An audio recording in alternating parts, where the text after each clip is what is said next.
আসসালামু আলাইকুম। মালিহা হোসাইন আমন্ত্রণ জানাচ্ছি এনটিভির মধ্যাহ্নের খবরে। রাজধানীর এভারকেয়ার হাসপাতালের সামনে থেকে সরাসরি যোগ দিচ্ছেন সহকর্মী ইফতেখার রেজা। ইফতেখার, খালেদা জিয়ার চিকিৎসায় যুক্তরাজ্য থেকে সকালে একদল চিকিৎসক এসেছেন এবং তারা কি কাজ শুরু করেছেন বা তারা কিছু বলেছেন কিনা জানাবেন।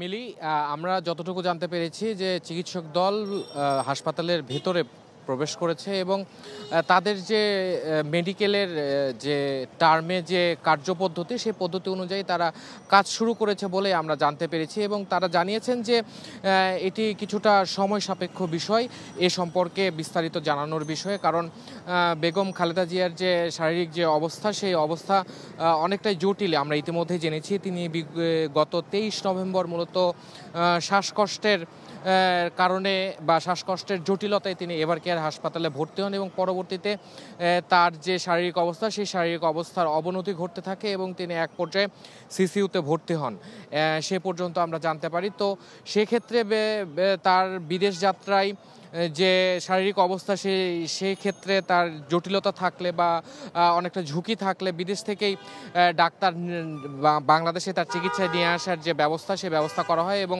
ইতিমধ্যে তারা প্রবেশ করেছেন হাসপাতালের মধ্যে আমরা জানিয়েছি। এবং আরও একটি বিষয় সেটি হচ্ছে যে চীনের যে একটি প্রতিনিধি দল চিকিৎসকের তাদের যে বাংলাদেশে আসার কথা এবং এভারকেয়ার হাসপাতালে আসার কথা সে বিষয়ে আমরা জেনেছি তারা হয়তো বিকেল বা সন্ধ্যা নাগাদ তারা এসে পৌঁছাবেন বলে এখন পর্যন্ত আমরা জানি।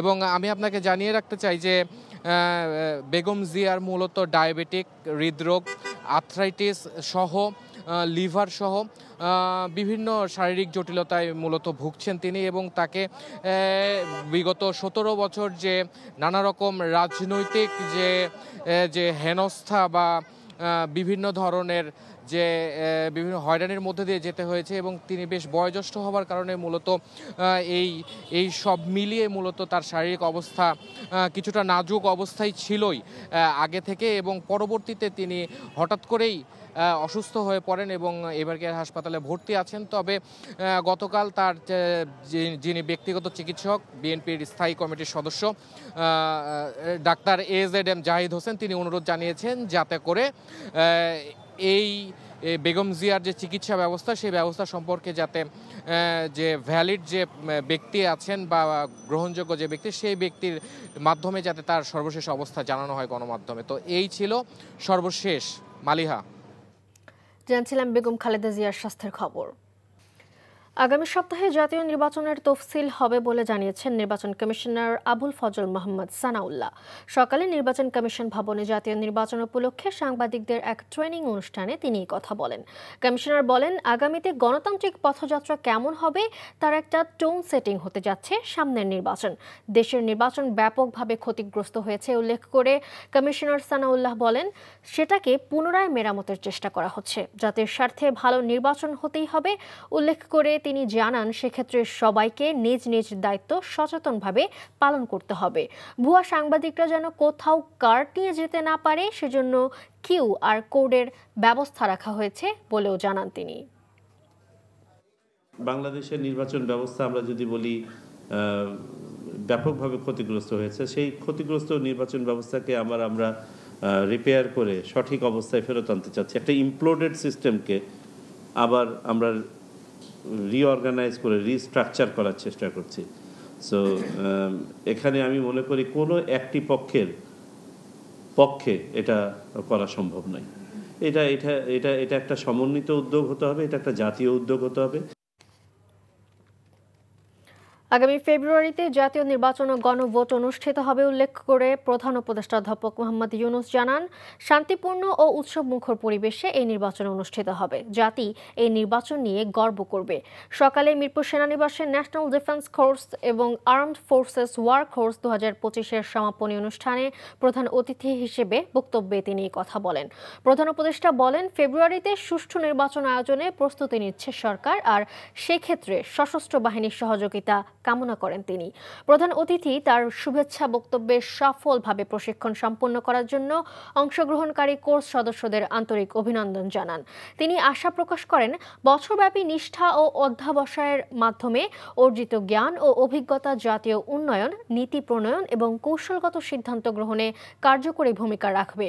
এই বছর ন্যাশনাল ডিফেন্স কোর্স 2025-এ মোট 96 জন কোর্স সদস্য অংশগ্রহণ করেন, যার মধ্যে বাংলাদেশ সশস্ত্র বাহিনীর 49 জন, অসামরিক প্রশাসনের 18 জন এবং ভ্রাতৃপ্রতিম 18টি দেশের 26 জন সদস্য অন্তর্ভুক্ত ছিলেন। পাশাপাশি বাংলাদেশ সেনা, নৌ ও বিমান বাহিনীর 56 জন কর্মকর্তা সফলভাবে আর্মড ফোর্সেস ওয়ার কোর্স 2025 সম্পন্ন করেন। ক্ষমতাচ্যুত প্রধানমন্ত্রী শেখ হাসিনা ও সেনা কর্মকর্তা সহ 17 জনের বিরুদ্ধে আনুষ্ঠানিক অভিযোগ গঠনের শুনানি শুরু হয়েছে। সকাল 10টার কিছু পরে 17 আসামির মধ্যে গ্রেফতারকৃত সাবেক ও বর্তমান 10 সেনা কর্মকর্তাকে কড়া নিরাপত্তার মধ্য দিয়ে ট্রাইব্যুনালে হাজির করা হয়েছে। টাস্কফোর্স ফর ইন্টারোগেশন সেলে বন্দী রেখে নির্যাতনের ঘটনায় মানবতা বিরোধী অপরাধের মামলায় তাদের বিরুদ্ধে অভিযোগ আনা হয়েছে। এর আগে বিচারপতি মোহাম্মদ গোলাম মর্তুজা মজুমদারের নেতৃত্বাধীন 3 সদস্যের আন্তর্জাতিক অপরাধ ট্রাইব্যুনালে তাদের বিরুদ্ধে আনুষ্ঠানিক অভিযোগ দাখিল করে প্রসিকিউশন। এই মামলায় গ্রেফতারকৃত আসামিদের 2 দফা ট্রাইব্যুনালে হাজির করা হয়। আসামিদের ভার্চুয়াল হাজিরা নেয়ার আবেদনের উপরও আজ শুনানি চলছে। ট্রাইব্যুনালে আছেন আমাদের স্পেশাল করেসপন্ডেন্ট হাসান জাবেদ, সরাসরি যুক্ত হচ্ছেন তিনি। জাবেদ, সেনা কর্মকর্তাদের বিরুদ্ধে শুনানি তো শুরু হয়ে গিয়েছে, তো কি তথ্য রয়েছে আপনার কাছে জানাবেন আমাদের।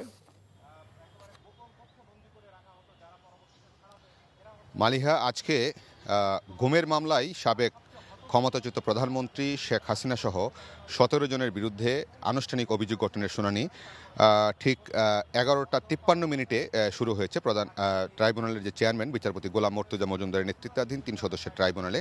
এবং ট্রাইব্যুনালে কিন্তু এই মামলায় যে 10 আসামি সাবেক এবং বর্তমান সেনা কর্মকর্তা তাদের যারা গ্রেফতার আছেন তাদের উপস্থিতিতে কিন্তু শুনানি চলছে এবং চিফ প্রসিকিউটর তাজুল ইসলাম তিনি বক্তব্য দিচ্ছেন অভিযোগ গঠনের উপর। তবে আসামি পক্ষের আইনজীবীরা ইতিমধ্যেই এই মামলার অভিযোগ গঠনের শুনানির জন্য সময় চেয়ে আবেদন করেছেন। এখন সেই সময়ের আবেদন মঞ্জুর করলে তাদের শুনানির সময় হয়তো নির্ধারণ করা হবে কবে আসামি পক্ষ শুনানি করবেন। ইতিমধ্যে কিন্তু এই মামলায় আসামিরা যাতে সরাসরি হাজির না হয়ে ভার্চুয়ালি তাদেরকে হাজিরে নেওয়া হয় সেই আবেদনও কিন্তু আছে, সেই আবেদনের উপরে শুনানি হবে। তবে এই আবেদনের উপরে এর আগে যখন শুনানি হয়েছে তখন কিন্তু ট্রাইব্যুনালের চেয়ারম্যান বলেছিলেন যে এই মামলা সবাই কিন্তু আসামি যারা আছে সবার জন্য আইন সবার জন্য সমান, তবে কেন তারা সশরীরে হাজির না হয়ে ভার্চুয়ালি হাজিরা দিতে হবে এটা তো ঠিক হবে না, আইন তো সেটা পারমিট করে না, এমনটি কিন্তু বলেছিলেন ট্রাইব্যুনালের চেয়ারম্যান।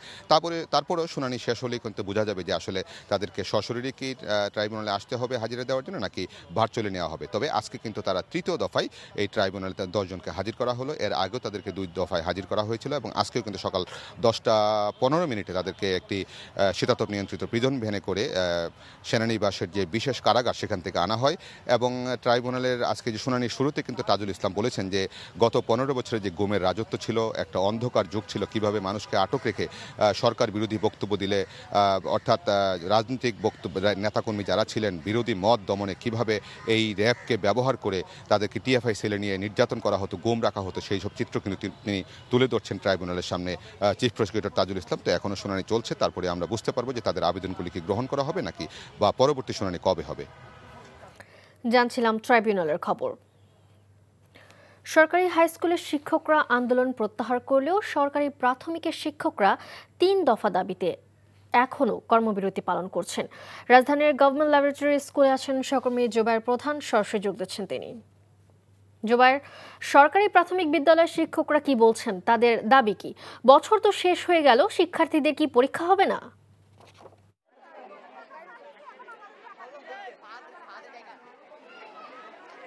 মালিহা, 2 দিন বিরতির পর আজকে কিন্তু সরকারি মাধ্যমিক যে বিদ্যালয়গুলো রয়েছে সেগুলোতে আজকে পরীক্ষা এবং ক্লাসের যে কার্যক্রম সেটি শুরু হয়েছে।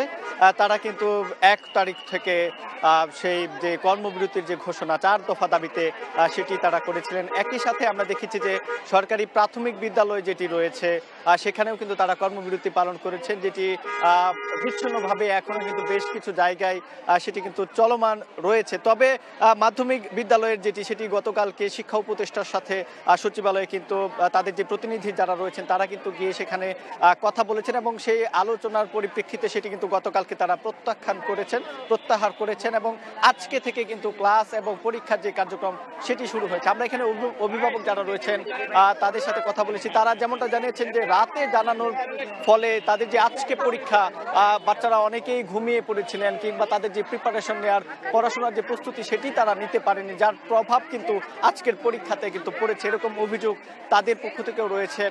জানিয়ে রাখি 4 দফা দাবিতে তারা যেটি বলছিলেন যে সহকারী শিক্ষক পদে যারা রয়েছেন তাদেরকে যে ক্যাডার পদে শিক্ষা ক্যাডার হিসেবে সাধারণ শিক্ষা কেন্দ্রের যে ক্যাডার হিসেবে তাদেরকে পদোন্নতি দিতে হবে, একই সাথে তাদের যে পদোন্নতির যে বিষয়টি সেগুলো কিন্তু তারা জোরালোভাবে উপস্থাপন করেছেন। তো মালিহা ল্যাবরেটরি যে স্কুল অ্যান্ড যে স্কুলটি রয়েছে সেখান থেকে এই ছিল আমার কাছে সবশেষ। জানছিলাম স্কুলগুলোর খবর। এদিকে সরকারি মাধ্যমিক বিদ্যালয়ে শিক্ষকরা কর্মবিরতি প্রত্যাহার করে বার্ষিক পরীক্ষা নেয়ার ঘোষণা দিলেও পরীক্ষা না দিয়ে পেছানোর দাবিতে নাটোরে 2টি প্রতিষ্ঠানে বিক্ষোভ করে শিক্ষার্থী ও অভিভাবকরা অভিযোগ করেন স্কুল কর্তৃপক্ষ মধ্যরাতের নোটিশে আজ সকাল 9টা থেকে যথারীতি পরীক্ষা নেয়ার ঘোষণা দেয়। সকাল 9টার আগেই নাটোর সরকারি বালক ও বালিকা বিদ্যালয়ের শিক্ষার্থীরা স্কুলে গিয়ে পরীক্ষা না দেওয়ার দাবিতে স্লোগান দিতে থাকে। পরে শিক্ষার্থী ও অভিভাবকদের সাথে আলোচনা করে স্কুল কর্তৃপক্ষ পরীক্ষা স্থগিত করে নতুন তারিখ নির্ধারণের ঘোষণা দিলে পরিস্থিতি স্বাভাবিক হয়। এদিকে 3 দফা দাবিতে সারা দেশের ন্যায় ময়মনসিংহ জেলায় একযোগে 2140টি সরকারি প্রাইমারি স্কুলে চলছে শিক্ষকদের কমপ্লিট শাটডাউন কর্মসূচি। এদিকে সরকারি উচ্চ বিদ্যালয়ের শিক্ষকরা তাদের কর্মসূচি প্রত্যাহার করে আজ থেকে পরীক্ষা গ্রহণ সহ সকল একাডেমিক কাজে যোগ দিয়েছেন।